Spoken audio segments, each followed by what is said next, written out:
ആയിട്ടുള്ള ചെമ്മീൻ fried recipe ആയിട്ടാണ് വന്നിട്ടുള്ളത്. നമ്മൾ സാധാരണ ഫ്രൈ ചെയ്യുമ്പോൾ ചേർക്കാത്ത ഇൻഗ്രീഡിയൻസ് ഒക്കെ ചേർത്തിട്ടാണ് ഇത് ഉണ്ടാക്കിയിരിക്കുന്നത്. അപ്പോൾ ഇതെങ്ങനെയാണ് ഉണ്ടാക്കുന്നതെന്ന് കാണാം. എല്ലാവർക്കും ഫൈവേഴ്സ് ക്രിയേഷൻസിലേക്ക് സ്വാഗതം. ആദ്യം നമുക്ക് ചെമ്മീനെ മാരിനേറ്റ് ചെയ്ത് വെക്കണം. അതിന് വേണ്ടിയിട്ട് ഞാനൊരു 1/2 കിലോ ചെമ്മീൻ എടുത്തിട്ടുണ്ട്. അതാ നന്നായി ക്ലീൻ ചെയ്തെടുത്തിട്ടുണ്ട്. 2 സൈഡിലുള്ള വേസ്റ്റ് ഒക്കെ കളഞ്ഞിട്ട് എടുത്തിട്ടുണ്ട്. എപ്പോഴും അത് കളഞ്ഞെടുക്കാൻ ശ്രദ്ധിക്കുക. അതിലൊരു തരിയെങ്കിലും ഇരുന്നിട്ടുണ്ടെങ്കിൽ വയറുവേദന വരും. അപ്പോൾ അതുകൊണ്ട് 2 സൈഡും നന്നായി ക്ലീൻ ചെയ്ത് തന്നെ എടുക്കുക. ഇതിലേക്ക് 1 ടേബിൾ സ്പൂണ് മുളക് പൊടി ഇട്ട് കൊടുക്കുക.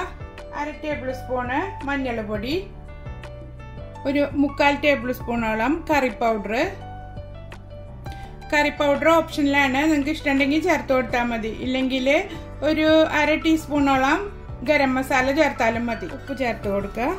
ഇതിലേക്ക് 1 ലെമണിൻ്റെ ജ്യൂസ് പിഴിഞ്ഞൊഴിച്ചു കൊടുക്കുക.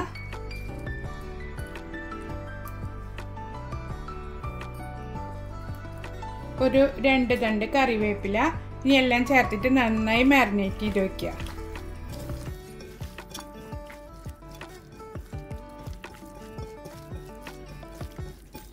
ഇനി നമുക്കിത് അരമണിക്കൂർ മാറ്റി വെക്കാം. നിങ്ങൾക്ക് സമയം ഉണ്ടെങ്കിൽ 1 മണിക്കൂർ വരെ വെക്കാം കേട്ടോ. ചെമ്മീൻ കായം പറ്റി വെച്ചിട്ട് ഇപ്പോൾ 1 മണിക്കൂർ കഴിഞ്ഞിട്ടുണ്ട്. ഇനി നമുക്കത് ഫ്രൈ ചെയ്തെടുക്കാം. ഒരു വലിയ പാൻ അടുപ്പത്ത് വെച്ചിട്ട് ചൂടാക്കി എടുക്കുക. അതിലേക്ക് ഫ്രൈ ചെയ്യാൻ ആവശ്യത്തിനുള്ള ഓയിൽ ഒഴിച്ചു കൊടുക്കുക. ഇതിൽ ഒരുപാട് ഓയിൽ ഒഴിക്കേണ്ട ആവശ്യമില്ല. നമ്മൾ ഇതിൽ തന്നെ ഡീപ്പ് ഫ്രൈ ചെയ്തെടുക്കുകയാണ് ചെയ്യുന്നത്. അപ്പം അതുകൊണ്ട് ഒരുപാട് ഓയിൽ വേണ്ട. സാധാരണ നമ്മൾ ഫ്രൈ ചെയ്യുന്ന പോലെ അല്ല ഈ ഒരു റെസിപ്പി. അപ്പം അതുകൊണ്ട് ഓയിൽ കുറച്ച് മതി. ഓയിൽ നന്നായി ചൂടായിട്ടുണ്ട്. അതിലേക്ക് നമുക്ക് ചെമ്മീൻ ഇട്ട് കൊടുക്കാം.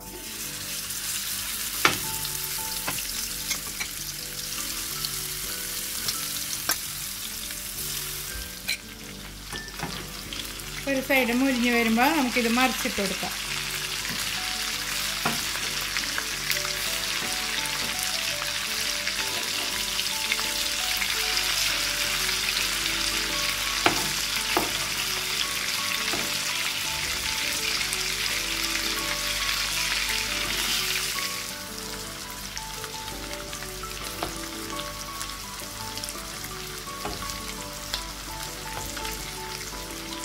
രണ്ട് സൈഡും ഒരുവിധം മുരിഞ്ഞ് വരുമ്പോൾ ഇതെല്ലാം കൂടിയിട്ട് ഒരുമിച്ച് ഇളക്കിയിട്ട് ഫ്രൈ ചെയ്തെടുക്കാം.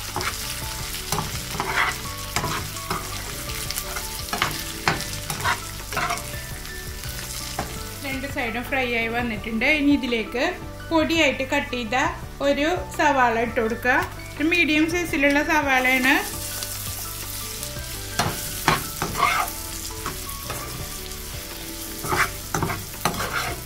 ഈ സവാള ഇതിലിട്ടിട്ട് വഴറ്റിയെടുക്കുമ്പോൾ ആ മസാലയുടെ കൂടെ ചെമ്മീനും സവാളയൊക്കെ കൂടി കഴിക്കാൻ നല്ല ടേസ്റ്റാണ്.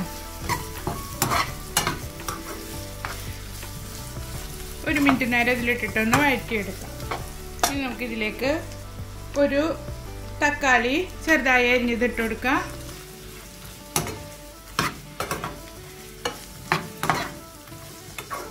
അതും ഇതിലിട്ടിട്ടൊന്ന് വാട്ടിയെടുക്കാം.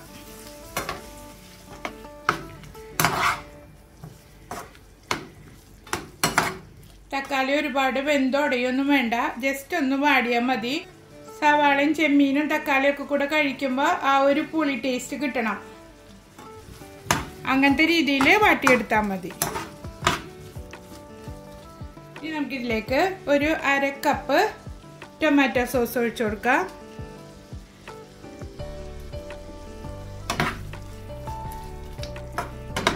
എന്നിട്ട് ഒന്നും കൂടി ഇളക്കിയെടുക്കാം.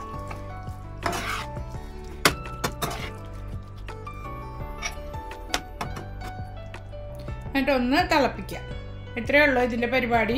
അപ്പോൾ വെറൈറ്റി ആയിട്ടുള്ള ചെമ്മീൻ ഫ്രൈ ഇഷ്ടപ്പെട്ടിട്ടുണ്ടാവുമെന്ന് കരുതുന്നു. ട്രൈ ചെയ്ത് നോക്കിയിട്ട് ഫീഡ്ബാക്ക് അറിയിക്കുക.